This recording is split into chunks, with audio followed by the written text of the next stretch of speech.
മുൻഗാമികളായ പണ്ഡിതന്മാര് പറയുമായിരുന്നു, ഒരു മയ്യിത്ത് ഇങ്ങനെ കൊണ്ടുപോകുമ്പോ ഇന്നത്തെ മയ്യിത്തിനെ നാളത്തെ മയ്യിത്തുകളതാ ചുമന്നു കൊണ്ടുപോകുന്നു എന്ന് മുൻഗാമികൾ പറയുമായിരുന്നു. പ്രിയപ്പെട്ടവരെ, നാം ഇന്നൊരു മയ്യിത്ത് ചുമക്കുന്നുണ്ടെങ്കിൽ, നാം ഇന്നൊരു മയ്യിത്ത് നമസ്കരിക്കുന്നുണ്ടെങ്കിൽ, ആ മയ്യിത്ത് ഇന്നത്തെ മയ്യിത്താണ്, നാം നാളത്തെ മയ്യിത്താണ്, അല്ലെങ്കിൽ നാളെ കഴിഞ്ഞുള്ള ദിവസങ്ങളിലെ മയ്യിത്താണ്. ഇന്നക മയ്യിത്തുൻ വ ഇന്നഹും മയ്യിത്തൂൻ. അല്ലാഹുവിന്റെ റസൂലിനോട് അല്ലാഹു പറഞ്ഞതാണ്, അങ്ങയും മരിക്കുന്നതാണ്, അവരും മരണപ്പെടുന്നതാണ്. അതുകൊണ്ട് തന്നെ പ്രിയപ്പെട്ടവരെ, പരിശുദ്ധ ഖുർആനിൽ സൂറത്തുൽ അറാഫിൽ റബ്ബ് സുബ്ഹാനഹു വ തആല ഒരു കാര്യം പറഞ്ഞു വെക്കുന്നുണ്ട്. വലഖദ് ദറഅനാ ലിജഹന്നമ കസീറൻ മിനൽ ജിന്നി വൽ ഇൻസ്. മനുഷ്യരും ജിന്നുകളിലും നരകത്തിന് വേണ്ടി പടക്കപ്പെട്ട ചില വിഭാഗങ്ങളുണ്ട്. അവരുടെ പ്രത്യേകത എന്താണ്?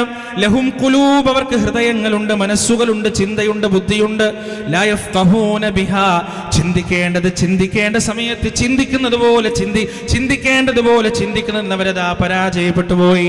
വലഹും അയ്നുൻ ലാ യുബ്സിറൂന ബിഹാ, അവർക്ക് കണ്ണുകളുണ്ട്, പക്ഷേ കാണേണ്ടിടത്ത് കാണേണ്ടതുപോലെ കാണുന്നതിൽ അവർ പരാജയപ്പെട്ടു പോയി. വലഹും ആദാനുൻ ലാ യസ്മഊന ബിഹാ, അവർക്ക് ചെവികളുണ്ട്, പക്ഷേ കേൾക്കേണ്ടിടത്ത് കേൾക്കേണ്ടതുപോലെ കേൾക്കുന്നതിൽ അവർ പരാജയപ്പെട്ടു പോയി. ഉലൈക കല്ലനാം, അവർ നാൽക്കാലികൾക്ക് സമമാണ്. ബൽഹും, അതല്ല, ആ നാൽക്കാലികളെക്കാൾ ഒരുപക്ഷെ പിഴച്ചു പോയവരാകാം അവരെന്ന് പടച്ച റബ്ബ് പരിശുദ്ധ ഖുർആനിൽ വളരെ കൃത്യമായി പറയുകയാണ്.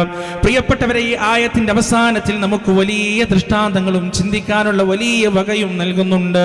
വഇന്ന കസീറൻ മിനന്നാസി അൻ ആയാതിനാ ലഗാഫിലൂൻ.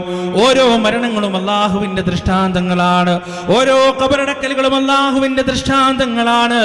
ഓരോ മനുഷ്യന്റെ വിടപറച്ചിലും പടച്ച റബ്ബിന്റെ ദൃഷ്ടാന്തമാണെന്ന് പ്രിയപ്പെട്ടവരെ നമ്മൾ മനസ്സിലാക്കേണ്ടതുണ്ട്.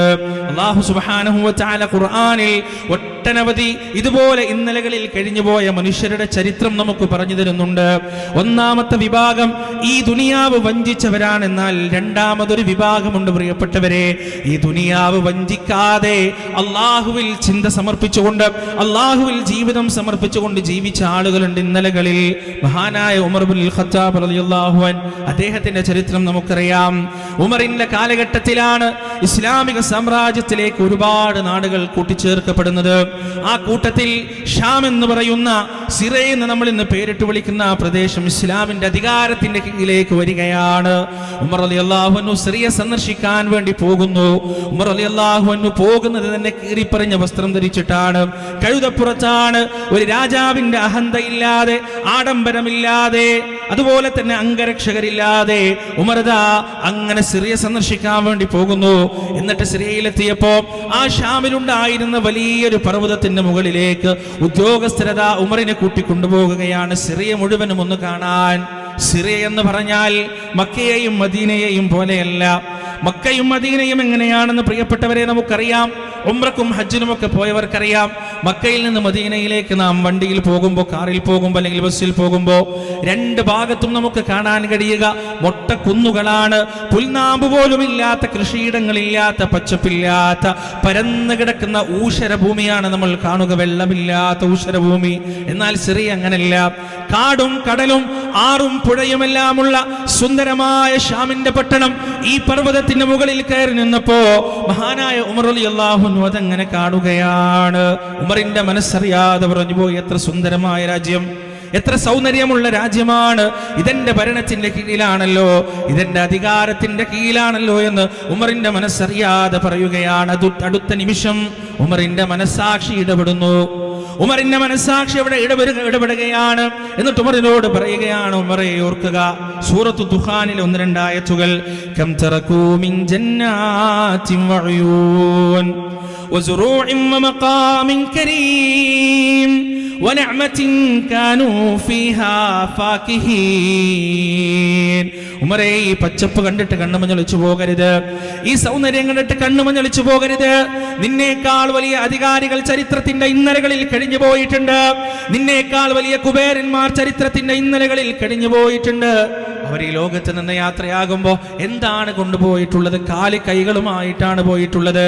എത്ര മണിസൗധങ്ങളാണ്, എത്ര പൂന്തോട്ടങ്ങളാണ്, എത്ര അരുവികളാണ്, എത്ര സൗകര്യങ്ങളാണ് അവർ ഈ ലോകത്ത് വിട്ടിട്ട് പോയത്. അതുകൊണ്ട് ഉമറേ മയങ്ങിപ്പോകരുത്. പ്രിയപ്പെട്ടവരെ, മഹാനായ റസൂൽ കരീം സ്വല്ലല്ലാഹു അലൈഹി വസല്ലമയുടെ യഥാർത്ഥത്തിലുള്ള അനുയായി ഉമറിന് ഈ പരിത്യാഗം കിട്ടിയത് എവിടെ നിന്നാണെന്നറിയുമോ? ഈ സുഹൂദ് ഉമറിന് കിട്ടുന്നത് എവിടെ നിന്നാണെന്നറിയുമോ? നമ്മളൊക്കെ ഒരുപാട് തവണ കേട്ട ചരിത്രമാണ്. അള്ളാന്റെ റസൂലിന്റെ മുറിയിലേക്ക് അനുവാദം ചോദിച്ചിട്ടൊരിക്കലതാ ഉമർ വരികയാണ്. പ്രവാചകൻ സ്വല്ലല്ലാഹു അലൈഹി വസല്ലമ തന്റെ പായയിൽ കിടന്നുറങ്ങുകയായിരുന്നു. ഉമറിന്റെ വിളി കേട്ട് പ്രവാചകൻ എഴുന്നേൽക്കുകയാണ്. എഴുന്നേൽക്കുമ്പോൾ ഉമർ കാണുന്നത് പനയോലയുടെ പാടുകൾ കൊണ്ട് ശരീരം വല്ലാതെയായി പോയ പ്രവാചകന്റെ മേനിയാണ്. കരഞ്ഞുകൊണ്ട് ഉമർ ചോദിക്കുകയാണ്, യാ റസൂലല്ലാഹ്, ലോകത്തുള്ള വലിയ വലിയ രാജാക്കന്മാർ അവരാലാകുന്ന സുഖസൗകര്യങ്ങൾ മുഴുവൻ അനുഭവിക്കുമ്പോ, രമ്യഹർമ്മങ്ങളിലും മണിമാളികകളിലും അവർ ഇങ്ങനെ ഉല്ലസിച്ചു ജീവിക്കുമ്പോ, അള്ളാഹു ഈ ലോകങ്ങൾക്ക് കാരുണ്യമായി അവതരിപ്പിച്ച അങ്ങ് എന്തിനാണ് ഈ പ്രയാസപ്പെടുന്നത്? എന്തിനാണ് ഈ ബുദ്ധിമുട്ടുന്നത്? അവിടെ ഉമറിന്റെ ചോദ്യത്തിന്, ഉമറിന്റെ സങ്കടത്തിന് അല്ലാഹുവിന്റെ റസൂൽ പറഞ്ഞു കൊടുത്തൊരു മറുപടിയുണ്ട്. വല്ലാഖിറതു ഖൈറു വഅബ്ഖാ. ഉമറേ, ഈ ദുനിയാവിൽ മാർദ്ദവമേറിയ പട്ടുമെച്ചയിൽ കിടന്നുറങ്ങുന്നതല്ല ഭാഗ്യമുമറേ. വില കൂടിയ വാഹനത്തിൽ സഞ്ചരിക്കുന്നതല്ല ഭാഗ്യമുമറേ. വലിയ രമ്യഹർമ്മങ്ങളിൽ കിടന്നുറങ്ങുന്നതല്ല ഭാഗ്യമുമറേ. വല്ലാഖിറതു ഖൈറു വഅബ്ഖാ. വിചാരണ കഴിഞ്ഞ് കൂട്ടം കൂട്ടമായി സ്വർഗത്തിലേക്ക് പോകുമ്പോ ആ സ്വർഗവാസികളുടെ, ആ അബ്റാറുകളുടെ ഇടയിൽ സ്ഥാനം നേടിയെടുക്കാൻ സാധിക്കുമോ? അതാണ് ഭാഗ്യമുമറേ. അതാണ് ഏറ്റവും നല്ലത്. അതാണ് അവശേഷിക്കുന്നത്. ഉമർ ഹൃദയം കൊണ്ടായിരുന്നു. ഉമർ ആ വചനങ്ങൾ ഹൃദയത്തിൽ കോറിയിട്ടു. വർഷങ്ങൾക്കപ്പുറത്ത് ഉമറിന്റെ കയ്യിലേക്ക് അധികാരം വന്നപ്പോ അധികാരത്തിന്റെ ഉന്നതത്തിലിരിക്കുമ്പോഴും ഉമർ ഫക്കീറായി ജീവിച്ചു, മിസ്കീനായി ജീവിച്ചു. ആഡംബരമില്ലാതെ, അംഗരക്ഷകരില്ലാതെ, കൊട്ടാരമില്ലാതെ, സിംഹാസനമില്ലാതെ, അതുപോലെ തന്നെ ചെങ്കോലുകളില്ലാതെ, പരിവാരങ്ങളില്ലാതെ ഉമർ ജീവിച്ചു. ഏതുവരെ?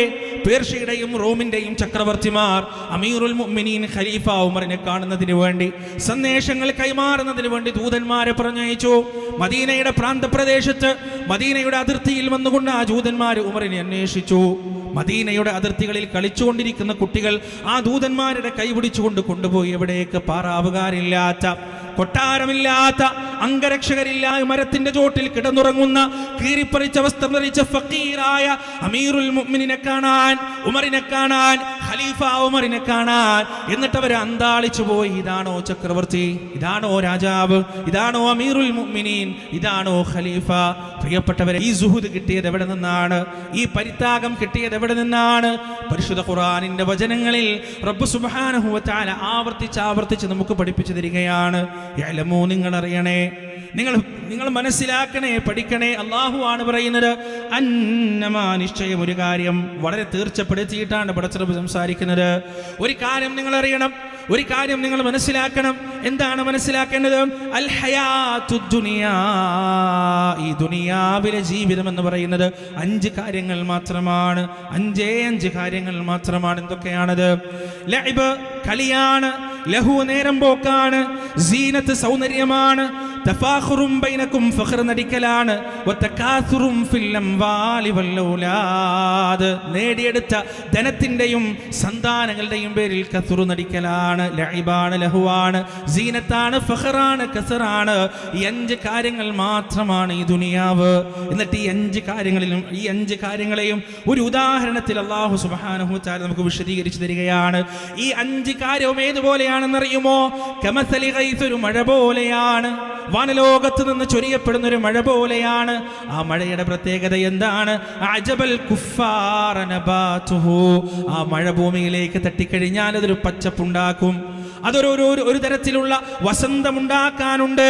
അജബൽ കുഫാറ നബാതു, കൃഷിയിടത്തിൽ ജോലി ചെയ്ത കൃഷിക്കാർക്ക് ആ പച്ചപ്പ് കാണുമ്പോൾ എന്തൊരാനന്ദമാണ്, എന്തൊരു സന്തോഷമാണ്. എന്നാൽ ആ പച്ചപ്പ് നിലനിൽക്കുമോ? കാലാവസ്ഥ മാറുകയാണ്. ശിശിരവും വസന്തവും ഹേമന്തവും വേനലും ഇങ്ങനെ മാറി വരുമ്പോ ആ പച്ചപ്പ് അങ്ങോട്ട് അപ്രത്യക്ഷമാകുന്നു. അതിന്റെ സൗന്ദര്യം മങ്ങുകയാണ്, അതിന്റെ സൗന്ദര്യം അവസാനിക്കുകയാണ്, അത്തിലേക്ക് അത് മാറാൻ തുടങ്ങുന്നു. എന്നിട്ട് അങ്ങനെ ഒരു പച്ചപ്പ് അവിടെ ഉണ്ടായിരുന്നു എന്ന് പോലും തിരിച്ചറിയാൻ പറ്റാത്ത വിധത്തിൽ അതതാ ഊഷരഭൂമിയായി മാറുകയാണ്, ഒരു പുൽനാമ്പ് പോലും ഇല്ലാത്ത മൊട്ടക്കുന്നുകളായി മാറുകയാണ്. വയനാട്ടിലേക്കൊക്കെ പോയ സമയം മഴക്കാലം കഴിഞ്ഞ ഉടനെ വലിയ പർവ്വതങ്ങൾ പച്ച പുതച്ചു നിൽക്കുന്നതായി കാണാൻ കഴിയും. പ്രിയപ്പെട്ടവരെ, കുറച്ചങ്ങോട്ട് വേനൽക്കാലമായി കഴിഞ്ഞാൽ ആ പച്ചപ്പ് മുഴുവൻ അപ്രത്യക്ഷമാകുകയാണ്. ദുനിയാവിനെ കുറിച്ച് പറഞ്ഞ ഈ 5 വിശേഷങ്ങൾ ഉണ്ടല്ലോ, നിങ്ങൾ അനുഭവിക്കുന്ന ആസ്വാദനങ്ങളാകട്ടെ, നിങ്ങളുടെ സൗന്ദര്യമാകട്ടെ, സമ്പത്താകട്ടെ, മക്കളാകട്ടെ, എല്ലാം അസ്തമിച്ചു പോകുന്നതാണ്. ഇന്നെന്റെ മുന്നിലിരിക്കുന്ന യുവാക്കൾ എൻ്റെ മുന്നിലിരിക്കുന്നുണ്ട്. ഏതാനും വർഷം കഴിഞ്ഞാൽ അവർ വൃദ്ധരാണ്. നമ്മുടെ മുന്നിൽ കളിച്ച് ചിരിച്ച് കളിക്കുന്ന കുട്ടികൾ ഏതാനും വർഷം കഴിഞ്ഞാൽ അവർ യുവാക്കളാണ്. ശൈശവത്തിൽ നിന്ന് ബാല്യത്തിലേക്കും, ബാല്യത്തിൽ നിന്ന് കൗമാരത്തിലേക്കും, കൗമാരത്തിൽ നിന്ന് യൗവനത്തിലേക്കും, യൗവനത്തിൽ നിന്ന് വാർദ്ധക്യത്തിലേക്കും, വാർദ്ധക്യത്തിൽ നിന്ന് അറുദലുൽ ഉമർ എന്ന് ഖുർആൻ വിശേഷിപ്പിച്ച പടുവാർദ്ധക്യത്തിലേക്കുമുള്ള ക്ഷിപ്രസഞ്ചാരത്തിന്റെ പേരാണ് പ്രിയപ്പെട്ടവരെ ഈ ജീവിതം എന്ന് പറയുന്നത്.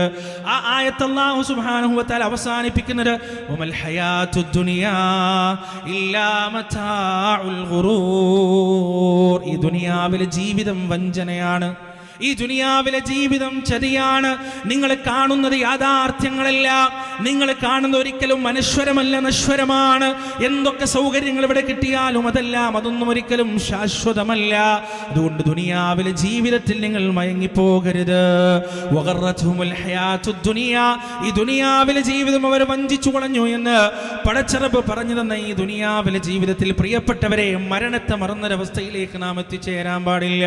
സൂറത്തുൽ ആല ഇമ്രാനിൽ വളരെ സുന്ദരമായ ഒരു വചനത്തിലൂടെ അല്ലാഹു അത് വിശദീകരിക്കുന്നുണ്ട്. കുല്ലു നഫ്സിൻ ദാഇഖത്തുൽ മൗത്ത്, എല്ലാ ശരീരങ്ങളും മരണം ആസ്വദിക്കുന്നതാണ്, അനുഭവിക്കുന്നതാണ്. ദാഇഖ എന്ന് പറഞ്ഞാൽ രുചിച്ചു എന്നാണ് അതിന്റെ അർത്ഥം. എല്ലാ ശരീരങ്ങളും ആണാകട്ടെ, പെണ്ണാകട്ടെ, പണക്കാരനാകട്ടെ, പണിക്കാരനാകട്ടെ, മൃഗമാകട്ടെ, മത്സ്യമാകട്ടെ, പക്ഷിയാകട്ടെ, പ്രാണികളാകട്ടെ, ജനിച്ചിട്ടുണ്ടോ മരണമെന്ന പ്രതിഭാസം ഉറപ്പാണ്. നാളെ ഞാൻ ജീവിക്കുമെന്ന് എനിക്ക് ഉറപ്പ് പറയാൻ കഴിയുകയില്ല, എന്നാൽ ഞാനൊരു ദിനം മരിക്കുമെന്ന് ഉറപ്പ് പറയാൻ സാധിക്കും. വജാഅത് സക്രത്തുൽ മൗതി ബിൽ ഹഖ് ദാലിക മാ കുൻത മിൻഹു തഹീദ്. ഈ പ്രപഞ്ചത്തിന്റെ ഏറ്റവും വലിയ സത്യമായ മരണം അതിന്റെ സക്കറാത്തും കൊണ്ടുവരുമ്പോ എന്ന് പരിശുദ്ധ ഖുർആനിൽ അല്ലാഹു സുബ്ഹാനഹു വ തആല വിവരിച്ചു തരികയാണ്. പ്രിയപ്പെട്ടവരെ, ഖുർആൻ നമുക്കറിയാത്ത അഭൗതിക ലോകത്തുള്ള ഒരുപാട് കാര്യങ്ങൾ പറഞ്ഞു തരാനുള്ള ഗ്രന്ഥമാണ് പരിശുദ്ധ ഖുർആൻ. നമ്മുടെ മരണത്തെക്കുറിച്ച് ഖുർആൻ സംസാരിച്ചിട്ടുണ്ട്. ആ മരണത്തിന്റെ അവസ്ഥയിൽ നമുക്കിന്ന് കാണാൻ പറ്റാത്ത പല കാര്യങ്ങളും കാണാൻ പറ്റുമെന്ന് ഖുർആൻ നമുക്ക് പഠിപ്പിച്ചു തന്നിട്ടുണ്ട്. ലഖദ് കുൻത ഫീ ഗഫ്ലത്തിൻ മിൻ هذا فكشفنا عنك غطاءك فبصرك اليوم حديد. അശ്രദ്ധരായിരുന്നു നമ്മൾ. 2 ഭാഗത്തോളത്തും ഇരുന്നു കൊണ്ട് റഖീബ് അതീദ് സദാ എഴുതിക്കൊണ്ടിരിക്കുന്നുണ്ട്, നമ്മൾ കാണുന്നില്ല. ഹഫദത്തിന്റെ മലക്കുകൾ നമ്മുടെയും നമ്മുടെ മക്കളുടെയും ചുറ്റിലും സദാ സഞ്ചരിക്കുന്നുണ്ട്, നാം അത് കാണുന്നില്ല. എന്നാൽ മരണത്തിന്റെ സമയത്ത് പ്രിയപ്പെട്ടവരെ നമ്മുടെ കണ്ണിന്റെ മൂടി അങ്ങ് എടുത്തു മാറ്റുന്നതാണ്. 2 അവസ്ഥയാണ് മരണത്തിന് അല്ലാഹു പരിചയപ്പെടുത്തിയിട്ടുള്ളത്. ഒന്നാമത്തെ അവസ്ഥ ഏതാണെന്നറിയുമോ? സൂറത്തുൽ ഫജ്റിന്റെ അവസാന ഭാഗത്ത് റബ്ബ് സുബ്ഹാനഹു വ തആല വിവരിക്കുന്നുണ്ട്. യാ അയ്യതുഹൻ നഫ്സുൽ മുത്മഇന്ന, അല്ലയോ സമാധാനമടഞ്ഞ ആത്മാവേ. മലക്കുകളുടെ അഭിസംബോധനയാണ്. ഇർജിഇ ഇലാ റബ്ബികി റാദിയതൻ മർദിയ. 3 ക്വാളിറ്റികളാണ് ഇവിടെ പറഞ്ഞത്. ഈ 2 ആയത്തുകളിൽ മരിക്കുന്ന മുഅ്മിനിന് 3 ക്വാളിറ്റികൾ ഉണ്ടാകുമെന്നാണ് പറഞ്ഞത്. അതിൽ ഒന്നാമത്തെ ക്വാളിറ്റി എന്താണ്? മുത്മഇന്നാണ്. അവൻ മുത്മഇന്നാണ്, സമാധാനമടഞ്ഞ ആത്മാവാണ്, ശാന്തിയടഞ്ഞ ആത്മാവാണ്. പ്രയാസങ്ങളില്ലാത്ത, ദുരിതങ്ങളില്ലാത്ത, വേദനയില്ലാത്ത, അഹങ്കാരമില്ലാത്ത, സ്പർദ്ധയില്ലാത്ത, അസൂയയില്ലാത്ത, വൈരാഗ്യമില്ലാത്ത, ശുചുവായ നിന്നേക്കാൾ വലിയവൻ എന്ന തോന്നലുണ്ടാകരുത്, ചിന്തയുണ്ടാകരുത്. എൻ്റെ അഭിപ്രായമാകണം അവനേക്കാൾ കൂടുതൽ പരിഗണിക്കപ്പെടേണ്ടെന്ന ചിന്തയുണ്ടാകരുത്. ആരോടും ദേഷ്യമില്ലാത്ത, മത്സരബുദ്ധിയില്ലാത്ത, സമാധാനമടഞ്ഞ മനസ്സായിരിക്കും അവർക്ക് മരണത്തിന്റെ സമയത്ത്. എൻ്റെ പ്രിയപ്പെട്ടവരെ, സ്വന്തമൊന്ന് ഇഹ്തിസാബ് നടത്തി നോക്കുക, സ്വന്തമൊന്ന് വിചാരണ ചെയ്ത് നോക്കുക. ഈ സമയത്ത് മലക്കുൽ മൗത്ത് വന്നാൽ ആ ഒരവസ്ഥയിൽ തിരിച്ചു പോകാൻ നമുക്ക് സാധിക്കുമോ? ആരോടും ദേഷ്യമില്ലാത്ത, ആരോടും വൈരാഗ്യമില്ലാത്തൊരവസ്ഥയിൽ റബ്ബിലേക്ക് തിരിച്ചു പോകാനുള്ളൊരവസ്ഥയിലാണോ ഞാനും നിങ്ങളും നിൽക്കുന്നതെന്ന് ആലോചിച്ച് നോക്കുക. രണ്ടാമത്തെ ക്വാളിറ്റിയായി അവിടെ പരിഷ്ടമാണ് അള്ളാഹുവിൽ തൃപ്തി ഉണ്ടാവുക എന്ന് പറഞ്ഞാൽ എന്താണ്? അള്ളാഹുവിൻ്റെ വിധിയിൽ തൃപ്തി ഉണ്ടാവുക എന്നാണ്. റബ്ബെന്ത് വിധിച്ചാലും അതിൽ തൃപ്തിയാണ്. ഞാൻ ദരിദ്രനാണോ? അൽഹംദുലില്ലാ. ഞാൻ പണക്കാരനാണോ? അൽഹംദുലില്ലാ. ഞാൻ വിരൂപിയാണോ? അൽഹംദുലില്ലാ. ഞാൻ സുന്ദരനാണോ? അൽഹംദുലില്ലാ. എൻ്റെ കച്ചവടത്തിൽ ഉയർച്ചയുണ്ടോ? അൽഹംദുലില്ലാ. എൻ്റെ കച്ചവടം തകർന്നു കിടക്കുകയാണോ? അൽഹംദുലില്ലാ. എൻ്റെ ഉപജീവനം വിശാലമാകുന്നുണ്ടോ? അൽഹംദുലില്ലാ. ഇല്ലാതെയാവുന്നുണ്ടോ? അൽഹംദുലില്ലാ. എനിക്ക് സന്താനങ്ങളുണ്ടോ? അൽഹംദുലില്ലാ. സന്താനങ്ങളില്ലേ? അൽഹംദുലില്ലാ. ഇല്ലായ്മയിലും വല്ലായ്മയിലും ദാരിദ്ര്യത്തിലും പ്രയാസത്തിലും അർറഹ്മാനിർ റഹീം, പരമകാരുണികനും കരുണാനിധിയുമായ റബ്ബ്, മാലിക് യൗമിദ്ദീൻ, പ്രതിഫല ദിവസത്തിന്റെ ഒരേ ഒരു അധിപൻ, ഇയ്യാക നഅ്ബുദു വ ഇയ്യാക നസ്തഈൻ, റബ്ബേ നിന്നെ മാത്രം ഞങ്ങൾ ആരാധിക്കുന്നു, നിന്നോട് മാത്രം ഞങ്ങൾ സഹായം തേടുന്നു. എന്നിട്ട് പിന്നെ നമ്മൾ പറയാനുള്ളത് പറയുകയാണ്, ചോദിക്കാനുള്ളത് ചോദിക്കുന്നു. എന്താണ്? ഇഹ്ദിനസ് സിറാത്തൽ മുസ്തഖീം, നേരായ മാർഗത്തിൽ നീ എന്നെ വഴി നടത്തണേ റബ്ബേ. ഏത് മാർഗത്തിൽ? സിറാത്തുൽ ലദീന അൻഅംത അലൈഹിം, നീ നിഅമത്ത് നൽകിയവരുടെ മാർഗത്തിൽ, നീ അനുഗ്രഹം ചൊരിഞ്ഞവരുടെ മാർഗത്തിൽ നീ എന്നെ വഴി നടത്തണേ റബ്ബേ. ആരാണ് ഈ അനുഗ്രഹം ചെയ്തവർ? പ്രിയപ്പെട്ടവരെ, ആരാണ് ഈ നിഅമത്ത് ചൊരിയപ്പെട്ടവർ? വമൻ യുത്ഇല്ലാഹ വറസൂൽ, ആരാണോ അല്ലാഹുവിനെയും പ്രവാചകനെയും അനുസരിച്ചത്, ഫൗലായിക മഅല്ലദീന അൻഅമല്ലാഹു അലൈഹിം മിനൻ നബിയ്യീന വസ്സിദ്ദീഖീന വശുഹദാഇ വസ്സാലിഹീൻ വഹസുന ഉലൈക റഫീഖാ. അവർ അമ്പിയാക്കളുടെ കൂടെയാണ്, സിദ്ദീഖുകളുടെ കൂടെയാണ്, ശുഹദാക്കളുടെ കൂടെയാണ്, അതുപോലെ തന്നെ രക്തസാക്ഷികളുടെ കൂടെയാണ്. പ്രിയപ്പെട്ടവരെ, ഫദ്ഖുലി ഫീ ഇബാദി എന്ന് റബ്ബ് പറയുമ്പോൾ, മരിക്കുന്ന ഒരു മനുഷ്യനോട് റബ്ബ് അത് പറയുമ്പോൾ അള്ളാഹു ഉദ്ദേശിക്കുന്നത് ഈ പറയുന്ന അടിമകളെയാണ്. അല്ലദീന അൻഅമല്ലാഹു അലൈഹിം മിനൻ നബിയ്യീന വസ്സിദ്ദീഖീന വശുഹദാഇ വസ്സാലിഹീൻ, സദ്വൃത്തരുടെ കൂടെ റബ്ബേ, രക്തസാക്ഷികളുടെ കൂടെ റബ്ബേ, സത്യവാന്മാരുടെ കൂടെ റബ്ബേ, പ്രവാചകന്മാരുടെ കൂടെ റബ്ബേ. അങ്ങനെ ആ കൂട്ടത്തിലാണ് എന്നെ ഉൾപ്പെടുത്തേണ്ടത്. അതുകൊണ്ട് എന്നെ പ്രിയപ്പെട്ടവരെ, ഇന്ന് തൊട്ട് നമസ്കാരത്തിൽ കൈകെട്ടിക്കൊണ്ട് ഫാത്തിഹ സൂറത്ത് ഓതുമ്പോ സിറാത്തുൽ ലദീന അൻഅംത അലൈഹിം എന്ന് നിങ്ങൾ പാരായണം ചെയ്യുമ്പോ നിങ്ങളുടെ മരണത്തിന്റെ സമയം നിങ്ങളുടെ മനസ്സിലേക്ക് ഓടി വരണം. നിങ്ങളുടെ മരണത്തിന്റെ സമയത്തുള്ള ആ രംഗങ്ങൾ മനസ്സിലേക്ക് ഓടി വരണം. എന്നിട്ട് റബ്ബിനോടുള്ള പ്രാർത്ഥന, റബ്ബേ നീ ഖുർആനിൽ പറഞ്ഞ സ്വാലിഹീങ്ങളുടെ കൂടെ, ശുഹദാക്കളുടെ കൂടെ, അമ്പിയാക്കളുടെ കൂടെ, സത്യവാന്മാരുടെ കൂടെ എന്നെ നീ ഉൾപ്പെടുത്തണേ റബ്ബേ. അവസാനം മരണത്തിലേറി ഞാൻ നിന്നിലേക്ക് തിരിച്ചു വരുമ്പോ അല്ലാ, തിരിച്ചുവരവ് ഈ പറയുന്ന വാക്കുകൾ കേട്ടുകൊണ്ടാകാൻ എന്നെ അനുഗ്രഹിക്കണേ റബ്ബേ. ഫദ്ഖുലി ഫീ ഇബാദി. അവസാനമായി അല്ലാഹ്ക്ക് പറയാനുള്ളത് എന്താണ്? ഫദ്ഖുലി ജന്നതി, എൻ്റെ സ്വർഗത്തിലേക്ക് പ്രവേശിച്ചു കൊള്ളുക. പ്രിയപ്പെട്ടവരെ, മരണത്തോടുകൂടി ജീവിതം അവസാനിക്കുന്നില്ല. ഈ ദുനിയാവിലെ ജീവിതಕ್ಕೆ തിരശ്ശീല വീഴുന്നതോടൊപ്പം പിറകിലുള്ള ബർസഖിന്റെ ജീവിതത്തിലേക്കുള്ള തിരശ്ശീല പൊങ്ങുകയാണ്. വിശാലമായ ജീവിതമാണ് നമുക്ക് പോകാനുള്ളത്, ബർസഖിലേക്കാണ്. മനുഷ്യ ജീവിതത്തിന്റെ ഘട്ടങ്ങളെക്കുറിച്ച് പരിശുദ്ധ ഖുർആനും തിരുഹദീസും നമുക്ക് പരിചയപ്പെടുത്തി തന്നിട്ടുണ്ട്. ഒന്നാമത്തെ ലോകം എന്ന് പറയുന്നത് ആത്മാക്കളുടെ ലോകമാണ്, ആലമുൽ അർവാഹാണ്. രണ്ടാമത്തെ ലോകം എന്ന് പറയുന്നത് അജ്ഞാതമായ കാലഘട്ടമാണ്. ഹൽ അതാ അലൽ ഇൻസാനി ഹീനും മിനദ് ദഹ്രി ലം യകുൻ ഷൈഅൻ മദ്കൂറാ. ഓർക്കപ്പെടാൻ പറ്റാത്തൊരു അവസ്ഥയിൽ മനുഷ്യ ജീവിതങ്ങൾ കഴിഞ്ഞു പോയിട്ടുണ്ട്. മൂന്നാമത്തെ ഘട്ടം എന്ന് പറയുന്നത് അള്ളാഹുവിന്റെ ഇടപെടൽ കൊണ്ട് ഉമ്മയുടെയും വാപ്പയുടെയും ശരീരത്തിൽ പപ്പാതിയായും പിന്നീട് ഉമ്മയുടെ ഗർഭപാത്രത്തിനകത്ത് പൂർണ്ണമായും റബ്ബ് നമ്മെ സ്വാംശീകരിക്കുന്ന മൂന്നാമത്തെ ഘട്ടമാണ്. പരീക്ഷണത്തിന്റെ ഘട്ടം എന്ന് പറയുന്നത് അല്ലദീ ഖലഖൽ മൗത വൽ ഹയാത ലിയബ്ലുവകും അയ്യുക്കും അഹ്സനു അമലാ. ഈ ജീവിതത്തിലേക്ക് നമ്മെ ഒരുക്കുന്നതാണ് കഴിഞ്ഞ കാലഘട്ടത്തിലെ ഘട്ടങ്ങൾ എന്ന് പറയുന്നത്. ഈ ജീവിതത്തിന്റെ നമ്മുടെ പ്രവർത്തനങ്ങൾക്കനുസരിച്ചാണ് വരാൻ പോകുന്ന ഘട്ടങ്ങൾ ഇരിക്കുന്നത്. പ്രിയപ്പെട്ടവരെ, ഇനി ഓരോ ഘട്ടങ്ങളും പ്രയാസം കൂടിയതാണ്. ഈ ദുനിയാവിലെ ജീവിതം പോലെയല്ല ഖബർ ജീവിതം, അതിനേക്കാൾ പ്രയാസമാണ്. ഉമ്മയുടെ ഗർഭപാത്രത്തിനകത്ത് കിടക്കുന്നത് പോലെയല്ല ഒരിക്കലും ഖബർ ജീവിതം എന്ന് പറയുന്നത്. മാശറ എന്നത് ഖബറിനേക്കാൾ പ്രയാസമുള്ളതാണ്. വമിൻ വറാഇഹിം ബർസഖുൻ ഇലാ യൗമി യുബഅസൂൻ. ഇസ്രാഫീൽ രണ്ടാമത്തെ തവണ കാഹളത്തിൽ ഊതുന്നവരെ ഖബറിൽ ജീവിതമുണ്ട്. പ്രിയപ്പെട്ടവരെ, രക്ഷയുണ്ട്, ശിക്ഷയുണ്ട്, സമാധാനമുണ്ട്, അസമാധാനമുണ്ടെല്ലാം ആ ഖബറിൽ വെച്ച് അനുഭവിക്കേണ്ടി വരുമെന്ന് പരിശുദ്ധ ഖുർആനിൽ തന്നെ റബ്ബ് സുബ്ഹാനഹു വ തആല നമുക്ക് ഉണർത്തി തന്നിട്ടുണ്ട്. ആ ഖബറിന് വേണ്ടി നാം എന്താണ് ഒരുങ്ങിയിട്ടുള്ളത്? നമ്മുടെ ഖബർ ജീവിതത്തിന് വേണ്ടി പ്രിയപ്പെട്ടവരെ, നമ്മളൊരു വീടുണ്ടാക്കുമ്പോൾ ആ വീടിന് വേണ്ടി എത്ര വർഷങ്ങളാണ് നാം പദ്ധതിയിട്ടിട്ടുണ്ടാവുക? ആ വീടിന്റെ സ്ഥലം നോക്കുമ്പോൾ ആ സ്ഥലത്ത് വെള്ളം കയറുമോ, അല്ലെങ്കിൽ നല്ല മണ്ണാണോ, അടുത്ത് പള്ളിയുണ്ടോ, സ്കൂളുണ്ടോ, ആശുപത്രിയുണ്ടോ, എന്തൊക്കെ അന്വേഷണങ്ങളാണ് നാം നടത്തുക. അങ്ങനെ ആ സ്ഥലം വാങ്ങിച്ചു കഴിഞ്ഞാൽ വീടിന്റെ പ്ലാൻ വരയ്ക്കുന്നതിന് വേണ്ടി, വീടുണ്ടാക്കുന്നതിന്റെ പദ്ധതി ഉണ്ടാക്കുന്നതിന് വേണ്ടി എത്ര എഞ്ചിനീയർമാരെയാണ് നമ്മൾ കാണുക, എത്ര കമ്പനിയിലാണ് നാം അപേക്ഷ കൊടുക്കുക. അങ്ങനെ അവസാനം വീടിന്റെ പ്ലാൻ തയ്യാറായി കഴിഞ്ഞാൽ പിന്നീട് ആ വീടിന്റെ നിർമ്മാണം തുടങ്ങുമ്പോൾ, തറയിടുമ്പോ, അതിന്റെ മുകളിലേക്ക് മതിൽ കെട്ടുമ്പോ, അതുപോലെ തന്നെ വാർക്കുമ്പോ, അതിന്റെ ഓരോ ജനൽപ്പാളികളും വാതിലുകളും വെക്കുമ്പോ എത്ര തവണ നാം ആലോചിച്ചിട്ടുണ്ട്, എത്ര ആളുകളോട് നാം ചർച്ച ചെയ്തിട്ടുണ്ട്, എത്ര നാം അതിനെ കുറിച്ച് പഠിച്ചിട്ടുണ്ട്.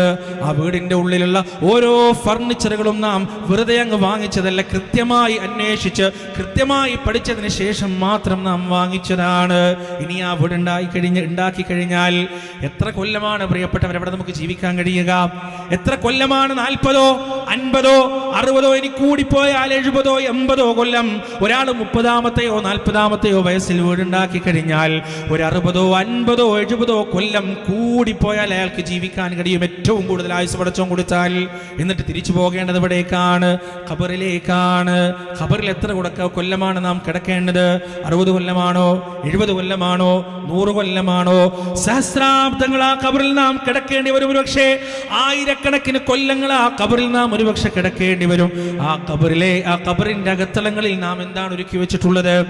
ആ കിടക്കാനുള്ള 60, 70 കൊല്ലം കിടക്കാനുള്ള വീടിന് വേണ്ടി, താമസിക്കാനുള്ള വീടിന് വേണ്ടി മണിക്കൂറുകളും ദിവസങ്ങളും ആഴ്ചകളും മാസങ്ങളും നാം ചെലവഴിക്കുമ്പോൾ സമ്പാദിച്ച സമ്പാദ്യത്തിന്റെ എല്ലാ ഭൂരിഭാഗവും ആ വീടിന് വേണ്ടി ചെലവഴിക്കുമ്പോൾ പ്രിയപ്പെട്ടവരെ, നൂറ്റാണ്ടുകളും സഹസ്രാബ്ദങ്ങളും കിടക്കാനുള്ള ഏകാന്തതയുടെ വീടിന് വേണ്ടി നാം എന്താണ് മാറ്റിവെച്ചത്? എത്ര സമയമാണ് നാം മാറ്റിവെച്ചത്? എത്ര പണമാണ് നാം മാറ്റിവെച്ചത്? എത്ര അധ്വാനമാണ് നാം മാറ്റിവെച്ചത്?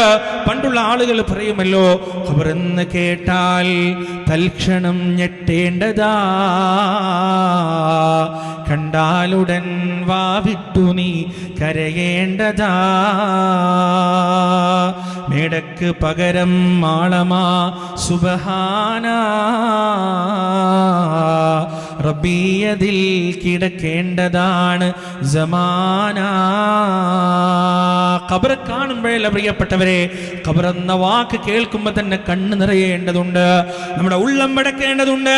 മഹാനായ ഉസ്മാൻ ഇബ്നു അഫ്ഫാൻ റളിയല്ലാഹു അൻഹു സ്വർഗ്ഗം കൊണ്ട് സന്തോഷ വാർത്ത അറിയിക്കപ്പെട്ട അശ്റത്തുൽ മുബശ്ശിരീനുള്ളയാളാണെങ്കിലും ഖബറിന്റെ അടുത്തുകൂടെ നടന്നു പോകുമ്പോൾ, ഖബറിനെ കുറിച്ച് കേൾക്കുമ്പോൾ ഉസ്മാൻ റളിയല്ലാഹു അൻഹുവിന്റെ കണ്ണുകൾ നിറയുമായിരുന്നു. തിങ്ങി നിറഞ്ഞ് നീണ്ടു കിടക്കുന്ന താടിരോമങ്ങൾ നനഞ്ഞു കുതിരുമാർ ഉസ്മാൻ ഇബ്നു അഫ്ഫാൻ റളിയല്ലാഹു അൻഹു കരയുമായിരുന്നു. ചോദിക്കപ്പെട്ടാൽ അദ്ദേഹം പറയുമായിരുന്നു, ഇതാണ് ആദ്യത്തെ വീട്. രക്ഷയാണെങ്കിൽ രക്ഷ, ശിക്ഷയാണെങ്കിൽ ശിക്ഷ, രണ്ടും തീരുമാനിക്കപ്പെടുന്നത് ഈ വീട്ടിൽ വെച്ച് തന്നെയാണെന്ന് ഉസ്മാൻ ഇബ്നു അഫ്ഫാൻ റളിയല്ലാഹു അൻഹു മറുപടി പറയുമായിരുന്നു.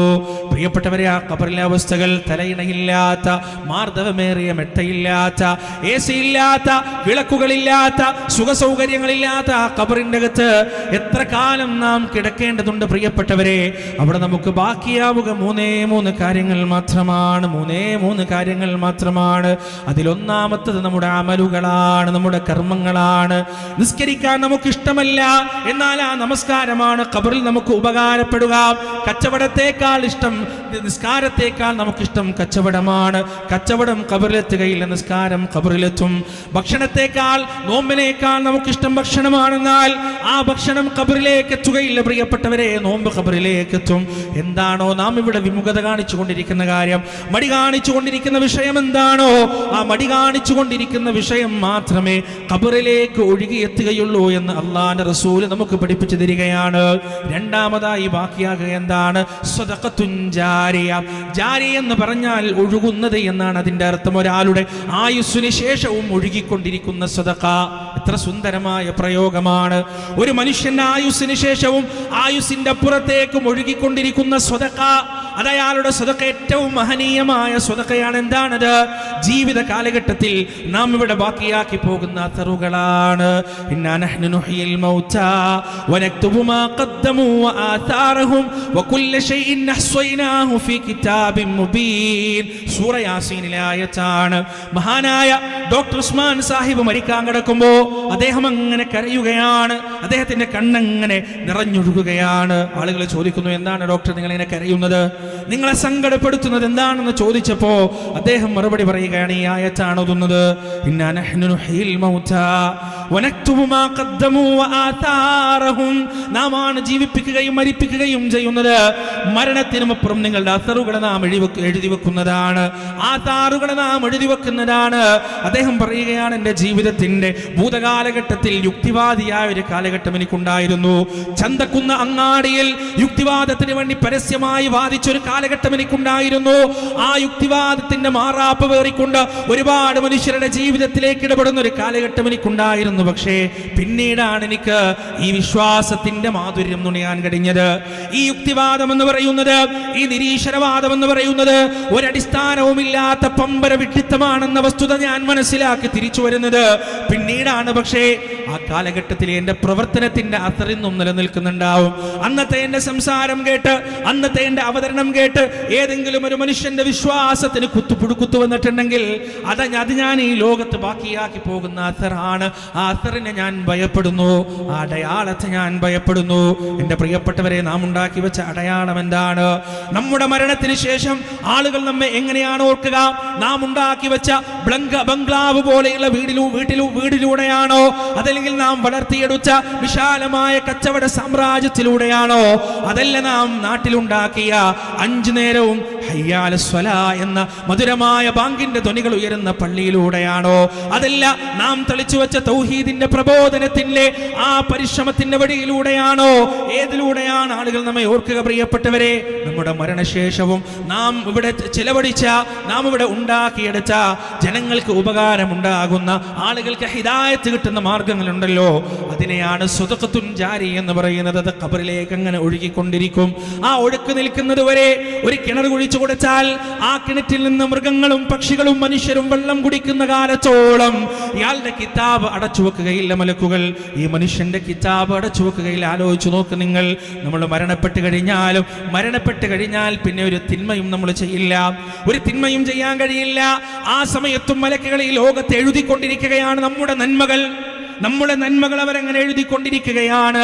നാം കുടിച്ച കിണറിൽ നിന്ന് ഓരോ പക്ഷി വെള്ളം കുടിക്കുമ്പോഴും, ഓരോ മൃഗങ്ങൾ വെള്ളം കുടിക്കുമ്പോഴും, ഓരോ മനുഷ്യൻ വെള്ളം കുടിക്കുമ്പോഴും, നാം ഉണ്ടാക്കി കൊടുത്ത പള്ളിയിൽ നിന്ന് ഓരോ മനുഷ്യർ സുജൂദ് ചെയ്യുമ്പോഴും, ഓരോ മനുഷ്യർ ഇബാദത്ത് ചെയ്യുമ്പോഴും നമ്മുടെ കിതാബിലേക്ക് അമലുകൾ അങ്ങനെ രേഖപ്പെടുത്തപ്പെട്ടുകൊണ്ടേയിരിക്കുകയാണ്. സ്വദഖത്തുൻ ജാരിയ, ഒഴുകുന്ന സ്വദഖയാണ്.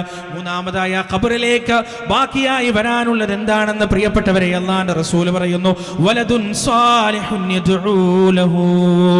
സ്വാലിഹായ സന്താനമാണ്, അവന് വേണ്ടി പ്രാർത്ഥിക്കുന്ന, ദുആ ചെയ്യുന്ന സ്വാലിഹായ സന്താനമാണ്. അതുകൊണ്ട് എൻ്റെ പ്രിയപ്പെട്ടവരെ, എൻ്റെ മക്കൾ ഇന്നത് പഠിച്ചിട്ടുണ്ട്, ഇന്ന വീട്ടിലാണ് കല്യാണം കഴിച്ചത്, ഇന്ന ജോലിയാണ് അവൻ ചെയ്യുന്നത്, ഇത്ര അക്കശമ്പളമാണ് അവൻ വാങ്ങിക്കൊണ്ടിരിക്കുന്നത് എന്ന് പറയുന്നതിനേക്കാൾ അപ്പുറത്ത് എൻ്റെ കുട്ടി സ്വാലിഹാണ്, ദരിദ്രനാണെങ്കിലും കൂലിപ്പണി എടുക്കുന്നവനാണെങ്കിലും സ്കൂളിലോ അതല്ലെങ്കിൽ കോളേജുകളിലോ വലിയ പെർഫോമൻസ് ഒന്നും കാഴ്ചവെക്കാൻ അവന് സാധിച്ചിട്ടില്ലെങ്കിലും അവൻ സ്വാലിഹാണ്, തഹജ്ജുദ് നിസ്കരിക്കുന്നവനാണ്, അള്ളാന്റെ മുന്നിൽ കൈനീട്ടുന്നവനാണ്, കരയുന്നവനാണ്, ദഅവത്തിന്റെ വീതിയിൽ സജീവമായുള്ളവനാണെന്ന് പറയാൻ ഒരാൾക്ക് സാധിച്ചാൽ ആ മകന്റെ ഇസ്തിഗ്ഫാറാണ്, ആ മകന്റെ ദുആയാണ് ഖബറിലേക്ക് അങ്ങോട്ട് ഒഴുകി വരിക. നമ്മൾ ഈ പടുത്തുയർത്തുന്നതോ, നമ്മൾ ഈ വാരിക്കൂട്ടുന്നതോ, നമ്മൾ ബന്ധങ്ങൾ നോക്കാതെ, രക്തബന്ധങ്ങൾ നോക്കാതെ, ഹക്കും ബാത്തിലും ഹറാമും ഹലാലും നോക്കാതെ നമ്മൾ ഈ നേടിയെടുക്കുന്നതോ ഒന്നും എൻ്റെ പ്രിയപ്പെട്ടവരെ ഖബറിലേക്ക് വരികയില്ല എന്ന് നമ്മൾ മനസ്സിലാക്കുക. ആ ഖബറിൽ അല്ലാഹുവിന്റെ റസൂൽ ചില ചോദ്യങ്ങൾ പഠിപ്പിച്ചു തന്നിട്ടുണ്ട്. എന്താണ് ആ ചോദ്യങ്ങൾ? മൻ റബ്ബുക, ആരാണ് നിന്റെ റബ്ബ് എന്നാണ് ഒന്നാമത്തെ ചോദ്യം. ആരാണ് നിന്റെ റബ്ബ് എന്നാണ് ഒന്നാമത്തെ ചോദ്യം. ഈ ചോദ്യത്തിന്റെ പ്രത്യേകത എന്താണെന്നറിയോ പ്രിയപ്പെട്ടവരെ? ഈ ചോദ്യത്തിന് എത്ര വലിയ അറബിക് മുൻഷിയായാലും, അറബി പഠിച്ച് സകല കിതാബുകളും ഓതി, മജ്മൂഉൽ കുതുബ് മുഴുവനും ഓതി, അറബി ഭാഷയുടെ അങ്ങേയറ്റത്തെ സങ്കീർണമായ കാര്യങ്ങളും കിതാബുകളും എല്ലാം പഠിച്ചു വെച്ച വലിയ പണ്ഡിതനെന്ന് നമ്മൾ വിചാരിക്കുന്ന ആളുകൾക്ക് ഒരുപക്ഷെ ഈ ഖബറിൽ വെച്ച് കഴിഞ്ഞാലുള്ള ഒന്നാമത്തെ ചോദ്യത്തിന് മറുപടി പറയാൻ കഴിയില്ല. എന്നാൽ അറബി അറിയാത്ത, ഖുർആൻ ഓതും ഒരുപക്ഷെ അർത്ഥം മനസ്സിലാകാത്ത, മൻ റബ്ബുക എന്ന് പറഞ്ഞാൽ ഈ ദുനിയാവിൽ വെച്ച് തന്നെ എന്താണ് ഈ ചോദിച്ചതെന്ന് മനസ്സിലാകാത്ത പാമരനായ ഒരു മനുഷ്യൻ, പടുജാഹിലായ ഒരു മനുഷ്യൻ, ആ മനുഷ്യൻ ഖബറിൽ വെച്ച് മറുപടി പറയും, റബ്ബി, അല്ലാഹുവിന്റെ റബ്ബ് അല്ലാഹുവാണ്, എന്റെ രക്ഷിതാവ് അല്ലാഹുവാണ്. എങ്ങനെയാണ് ഈ മറുപടി പറയാൻ സാധിക്കുക? യുസബ്ബിതുല്ലാഹു അല്ലദീന ആമനു ബിൽ ഖൗലി സാബിതി ഫിൽ ഹയാത്തി ദുനിയാ വഫിൽ ആഖിറ. ഈ ദുനിയാവിൽ ആ കലിമക്ക് വേണ്ടി നാം ഉറച്ചു നിൽക്കേണ്ടതുണ്ട്. ലാ ഇലാഹ ഇല്ലല്ലാഹ് എന്ന വചനം, അല്ലാഹു അല്ലാതെ ആരാധനില്ല എന്ന വചനം മക്കൾക്ക് താരാട്ട് പാടാൻ വേണ്ടി മാത്രമുള്ളതല്ല പ്രിയപ്പെട്ടവരെ. ലാ ഇലാഹ ഇല്ലല്ലാഹ് അത് ഹൃദയത്തിൽ നിന്ന് പുറത്തേക്ക് വരേണ്ടതാണ്. അതര വ്യായാമമല്ല, ചുണ്ടുകളുടെ വ്യായാമമല്ല, മറിച്ച് ഹൃദയത്തിന്റെ അന്തരാളങ്ങളിൽ നിന്ന് പുറത്തേക്ക് വരേണ്ട വചനമാണ് ലാ ഇലാഹ ഇല്ലല്ലാഹ്. കാരണം ലാ ഇലാഹ ഇല്ലല്ലാഹ് നമുക്ക് കിട്ടിയത് സൗജന്യമായിട്ടല്ല. എത്രയോ മനുഷ്യരുടെ ജീവൻ അതിലുണ്ട്, എത്രയോ മനുഷ്യരുടെ കണ്ണീരതിലുണ്ട്, എത്രയോ മനുഷ്യരുടെ ചോര അതിലുണ്ട്, എത്രയോ മനുഷ്യരുടെ മക്കളെ നഷ്ടപ്പെട്ടുകൊണ്ടുള്ള ആർത്തികരച്ചിൽ എവിടെയുണ്ട്, അതിലുണ്ട് പ്രിയപ്പെട്ടവരെ. മഹാനായ ബിലാൽ ഇബ്നു റവാഹ റളിയല്ലാഹു അൻഹു സമാധാനത്തോടെയുള്ള ജീവിതം നയിക്കുന്നതിനിടയിൽ ലാ ഇലാഹ ഇല്ലല്ലാഹ് നെഞ്ചിലേറ്റിയത് കൊണ്ടാണ് അടികൊള്ളേണ്ടി വന്നത്, ചാട്ടവാറടി കൊണ്ടത്, ബഹിഷ്കരിക്കപ്പെട്ടത്. ചൂടുള്ള മരുഭൂമിയിൽ മലർത്തി കിടത്തി ചാട്ടവാറ് കൊണ്ട് അടിച്ചുകൊണ്ടിരിക്കുമ്പോ ആ ചാട്ടവാറിന്റെ അടിയുടെ വേദന പോലും തിരിച്ചറിയാത്ത രൂപത്തിലേക്ക് ദാഹമങ്ങ് കലശലായപ്പോ, എനിക്ക് ദാഹിക്കുന്നേ, വെള്ളം തരണേ എന്ന് ആർത്ത് കരഞ്ഞപ്പോ ആ ബിലാലിന്റെ വായിലേക്ക് കാർക്കിച്ച് തുപ്പപ്പെട്ടത് ലാ ഇലാഹ ഇല്ലല്ലാഹ് എന്ന വചനത്തിനു വേണ്ടിയാണ്. മഹാനായ ഖുബൈബ് റളിയല്ലാഹു അൻഹു കൊല്ലപ്പണിക്കാരനാണ്. യജമാനത്തി ആ കൊല്ലപ്പണിക്കാരന്റെ ആലയിലേക്ക് വന്ന് ചൂടുള്ള ഇരുമ്പ് പഴുപ്പിച്ച് വസ്ത്രം ധരിക്കാത്ത മേനിയിലേക്ക് ആ ഇരുമ്പ് പഠിപ്പിച്ചു വെക്കുമ്പോ രക്തവും മാംസവും കരിഞ്ഞ പുക വരുമ്പോ ആ വേദന കൊണ്ട് ആർത്തട്ടഹസിച്ചു കരയുമ്പോഴും പ്രിയപ്പെട്ടവരെ ലാ ഇലാഹ ഇല്ലല്ലാഹ് എന്ന വചനത്തിനെതിരായി ഒരു വാക്ക് പോലും ഖബ്ബാബ് റളിയല്ലാഹു അൻഹുവിന്റെ വായിൽ നിന്ന് പുറത്തേക്ക് വന്നിട്ടില്ല. ഗുഹ്യസ്ഥാനത്തേക്ക് കുന്തമെടുത്തു കുത്തി ചോര വാർന്ന് സ്വന്തം ഉമ്മ മരണപ്പെടുമ്പോഴും അമ്മാറിനോ യാസിറിനോ പ്രിയപ്പെട്ടവരെ ലാ ഇലാഹ ഇല്ലല്ലാഹ് എന്ന ആദർശത്തിന് പുഴുക്കുത്തേറ്റിട്ടില്ല, ആദർശത്തിന് മങ്ങൽ വന്നിട്ടില്ല. പതിനായിരക്കണക്കിന് സ്വഹാബികൾ, പതിനായിരക്കണക്കിന് മനുഷ്യർ, എത്രയോ മുസ്ലിം ഉമ്മത്ത് അവരുടെ ജീവിതവും ജീവനും നൽകി പതിറ്റാണ്ടുകളും നൂറ്റാണ്ടുകളും സഹസ്രാബ്ദങ്ങളും കടന്ന് നമ്മുടെ കയ്യിലേക്ക് എത്തിയതാണ് പ്രിയപ്പെട്ടവരെ ലാ ഇലാഹ ഇല്ലല്ലാഹ് എന്ന വചനം. അത് താരാട്ട് പാടാൻ വേണ്ടി മാത്രമുള്ളതല്ല. ആ താരാട്ട് പാടുമ്പോൾ ഹൃദയത്തിൽ നിന്ന് പുറത്തേക്ക് വരേണ്ടതാണ്. ലാ ഇലാഹ ഇല്ലല്ലാഹ് എന്ന് നാം നമ്മുടെ കുഞ്ഞിന് പറഞ്ഞു കൊടുക്കുന്നത്, പാടിക്കൊടുക്കുന്നത് ഹൃദയത്തിൽ നിന്നാണ്. അത് കേവലം പാട്ടായിക്കൊണ്ടല്ല, അടുത്ത തലമുറയിലേക്ക് കൈമാറുകയാണ്. അടുത്ത തലമുറയിലേക്ക് പുഴുക്കുത്തേറ്റാത്ത രീതിയിൽ, ഒരു തരത്തിലുള്ള മങ്ങലും വരാത്ത രീതിയിൽ ഈ ലോകത്തിന്റെ സൃഷ്ടാവ് അല്ലാഹു മാത്രമാണ്, പ്രപഞ്ചനാഥൻ മാത്രമാണ് ആരാധനക്കർഹൻ. പ്രിയപ്പെട്ടവരെ, ആ ഒരു ആശയമാണ് യഥാർത്ഥത്തിൽ നാം തലമുറയിലേക്ക് കൈമാറുന്നത് താരാട്ടുപാട്ടിലൂടെ, അതുപോലെ തന്നെ മറ്റു കവിതകളിലൂടെയും കഥകളിലൂടെയെല്ലാം മക്കളിലേക്ക് നാം കൈമാറുന്നത് അടുത്ത തലമുറയിലേക്കുള്ള സന്ദേശമാണ്. ആ സന്ദേശം ഹൃദയത്തിൽ രൂഢമൂലമായിട്ടുണ്ടെങ്കിൽ മാത്രമേ ഖബറിലെ അമൻ റബ്ബുക എന്ന ചോദ്യത്തിന് യഥാർത്ഥത്തിൽ മറുപടി പറയാൻ നമുക്ക് സാധിക്കുകയുള്ളൂ. ലാ ഇലാഹ ഇല്ലല്ലാഹ്ക്കെതിരായ ഒരു പ്രവണതയും നമ്മുടെ ജീവിതത്തിൽ ഉണ്ടാകരുത്, ഒരു ചിന്തയും നമ്മുടെ ജീവിതത്തിൽ ഉണ്ടാകരുത്. ജീവിതത്തിൽ പ്രയാസം വരുമ്പോ അള്ളാഹു പറയുകയാണ്, ഇദാ സഅലക ഇബാദി അന്നി ഫഇന്നി ഖരീബ് ഉജീബു ദഅവതദ്ദാഇ ഇദാ ദഅൻ. എൻ്റെ അടിമകൾ എന്നെ കുറിച്ച് അങ്ങയോട് ചോദിക്കുമ്പോ പറഞ്ഞു കൊടുക്കണം, നബിയെ ഞാൻ സമീപസ്ഥനാണ്, അടുത്തുള്ളവനാണ്. ഉജീബു ദഅവതദ്ദാഇ ഇദാ ദഅൻ. അർത്ഥിക്കുന്നവനോട് അർത്ഥന നടത്തുമ്പോ ആ അർത്ഥനക്ക് ഉത്തരം നൽകുന്നവനാണ് ഞാൻ. അലൈസല്ലാഹു ബികാഫിൻ അബദ. അല്ലാഹുവിന്റെ അടിമക്കവൻ മതിയായവനല്ലേ? അലൈസല്ലാഹു ബികാഫിൻ അബദ. അല്ലാഹുവിന്റെ അടിമക്കവൻ മതിയായവനല്ലേ എന്ന് പടച്ചറബ് ചോദിക്കുമ്പോ പ്രിയപ്പെട്ടവരെ അല്ലാഹു പറയുന്നു, ومن نضل ممن يدعو من دون الله من لا يستجيب له إلى يوم القيامة وهم عن دعائهم غافلون. ഖിയാമത്ത് നാൾ വരെ ഉത്തരം ചെയ്യാത്ത അള്ളാഹുവിന് പുറമെയുള്ളവരെ വിളിച്ചു പ്രാർത്ഥിക്കുന്നവരേക്കാൾ വഴി പിഴച്ചു പോയവൻ ആരാണുള്ളത്? വഴികെട്ട് പോയവൻ ആരാണുള്ളത്? അതുകൊണ്ട് തന്നെ പ്രിയപ്പെട്ടവരെ, രോഗം വരുമ്പോ, രോഗം വന്ന ആശുപത്രിയിലേക്ക് നാം പോകുമ്പോ ഡോക്ടറെ കാണിച്ചു കഴിഞ്ഞാലും നമ്മളൊരു വിളിക്കാനുണ്ട്. ഡോക്ടറെ കാണിച്ചാൽ മാത്രം രോഗം മാറില്ല എന്ന് നമുക്കറിയാം. ആ ഡോക്ടർക്ക് മുകളിൽ ഒരു ഇടപെടൽ ആവശ്യമുണ്ട്, അത് അള്ളാഹു മാത്രമാണ്. ഡോക്ടറെ കാണിച്ചതിന് ശേഷവും മൊയ്‌ദീൻ ശൈഖിനെ വിളിക്കുന്ന ഒരു അവസ്ഥ നമ്മുടെ ജീവിതത്തിൽ ഉണ്ടാകരുത്. മമ്പ്രത്ത് തങ്ങളെ വിളിക്കുന്ന ഒരു അവസ്ഥ നമ്മുടെ ജീവിതത്തിൽ ഉണ്ടാവരുത്. CM മടവൂരിനെ വിളിക്കുന്ന ഒരു അവസ്ഥ നമ്മുടെ ജീവിതത്തിൽ ഉണ്ടാവരുത്. ആ ഡോക്ടറുടെയും അപ്പുറത്ത് എനിക്ക് കിട്ടാനുള്ളത് എൻ്റെ റബ്ബിന്റെ അടുത്തു നിന്ന് മാത്രമാണ്, എൻ്റെ രക്ഷിതാവിന്റെ അടുത്തു നിന്ന് മാത്രമാണ്. അവന്റെ അടുത്ത് നിന്നല്ലാതെ ഒരു സഹായവും എനിക്ക് കിട്ടാനില്ല. ഇതാണ് പ്രിയപ്പെട്ടവരെ ലാ ഇലാഹ ഇല്ലല്ലാഹ്. ജീവിതത്തിൽ എന്തൊക്കെ പരീക്ഷണങ്ങൾ വന്നാലും, എന്തൊക്കെ ബുദ്ധിമുട്ടുകൾ വന്നാലും, ആ ബുദ്ധിമുട്ടുകൾ നിവർത്തി തരാൻ, ആ ബുദ്ധിമുട്ടുകൾ പരിഹരിച്ചു തരാൻ എൻ്റെ രക്ഷിതാവ് മാത്രമേ, എൻ്റെ റബ്ബ് മാത്രമേ എന്നോടൊപ്പമുള്ളൂ എന്ന അചഞ്ചലമായ വിശ്വാസമാണ്. ആ വിശ്വാസം ഹൃദയത്തിൽ ഉണ്ടെങ്കിൽ മാത്രമേ മൻ റബ്ബുക, ആരാണ് നിന്റെ റബ്ബെന്ന് ചോദിക്കുമ്പോ റബ്ബി അല്ലാഹ്, അല്ലാഹുവാണ് എൻ്റെ റബ്ബെന്ന് മറുപടി പറയാൻ സാധിക്കുകയുള്ളൂ. പ്രിയപ്പെട്ടവരെ, ആ ഖബർ ജീവിതത്തിന് വേണ്ടി, ആ ഖബറിലെ ചോദ്യത്തിന് വേണ്ടി, ആ ഖബറിലെ രക്ഷയ്ക്ക് വേണ്ടി ഒരുങ്ങാൻ നമുക്ക് സാധിക്കേണ്ടതുണ്ട്. ആ ഖബർ ജീവിതം അവസാനിക്കുന്നത് പ്രിയപ്പെട്ടവരെ എപ്പോഴാണ്? ഇസ്രാഫീൽ അലൈഹിസ്സലാത്തു വസ്സലാം രണ്ടാമത്തെ തവണ കാഹളത്തിൽ ഊതുമ്പോഴാണ്. രണ്ടാമത്തെ തവണ കാഹളത്തിൽ ഊതുമ്പോ ഈ ദുനിയാവ് മുഴുവൻ അല്ലാഹു സുബ്ഹാനഹു വ തആല പ്രത്യേകമായ തരത്തിലേക്ക് മാറ്റുമെന്ന് പരിശുദ്ധ ഖുർആൻ. വ ഇന്നാ ലജാഇലൂന മാ അലൈഹാ സ്വഈദൻ ജുറുസാ. ദുനിയാവ് മുഴുവൻ വെലുവെടുത്ത മണൽപ്പരപ്പ് മാത്രമുള്ള ഒരവസ്ഥയിലേക്ക് അല്ലാഹു സുബ്ഹാനഹു വ തആല മാറ്റും. എവിടെ നിന്നാണ് നമ്മൾ ഉയർത്തെഴുന്നേൽക്കുക? നമ്മുടെ നാട്ടിൽ എവിടെയാണോ നമ്മുടെ ഖബറടക്കിയത്, ഈ രാമന്തളി പ്രദേശത്തുകാരുടെ ഖബർ എവിടെയാണോ, അവരുടെ മയ്യത്ത് മറമാടുന്ന എവിടെയാണോ, അതേ ഖബർസ്ഥാനിൽ നിന്നാണ് ഇസ്രാഫീൽ അലൈഹിസ്സലാത്തു വസ്സലാം രണ്ടാമത്തെ തവണ കാഹളത്തിൽ ഊതുമ്പോൾ നമ്മളിങ്ങനെ എഴുന്നേറ്റ് വരിക. അള്ളാഹുവിന്റെ വെളിയാളത്തിലേക്ക്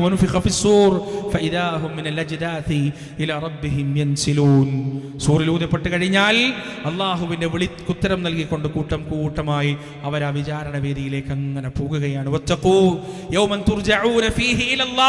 അള്ളാഹുവിലേക്ക് മടക്കപ്പെടുന്ന ആ ഭീകരമായ ദിവസത്തെ നിങ്ങൾ സൂക്ഷിക്കണേ. വൈയക്തിക ജീവിതങ്ങളിലും കുടുംബ ജീവിതങ്ങളിലും സാമൂഹിക കുടുംബ ജീവിതങ്ങളിലുമെല്ലാം പരിശുദ്ധി കാത്ത് സൂക്ഷിക്കണം. കാരണം അന്നേ ദിവസത്തെ വിചാരണയിൽ നാവിനോ വായക്കോ ഒരു സ്ഥാനമില്ല.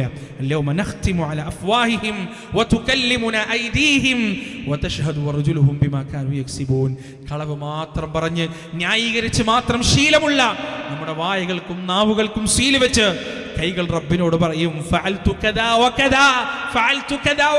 റബ്ബേ ഞാൻ ഇന്നത് ചെയ്തു.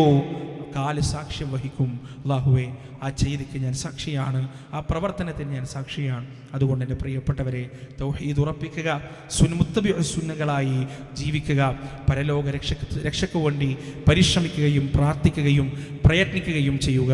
അല്ലാഹുവേ ഞങ്ങളിൽ നിന്ന് വന്നുപോയ ചെറുതും വലുതുമായ തെറ്റുകുറ്റങ്ങൾ നീ ഞങ്ങൾക്ക് പുറത്തു മാപ്പാക്കി തരണേ അല്ലാ.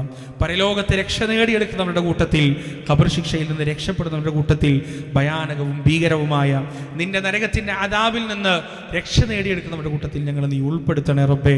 നിന്റെ ഔദാര്യം കൊണ്ട് സ്വർഗത്തിലേക്ക് എത്തിച്ചേരുന്നവരുടെ കൂട്ടത്തിൽ ഞങ്ങൾ നീ ഉൾപ്പെടുത്തുകയും ചെയ്യണം റബ്ബേ. റബ്ബന ആതിനാ ഫിദ് ദുനിയ ഹസന വഫിൽ ആഖിറതി ഹസനത വഖിന അദാബന്നാർ.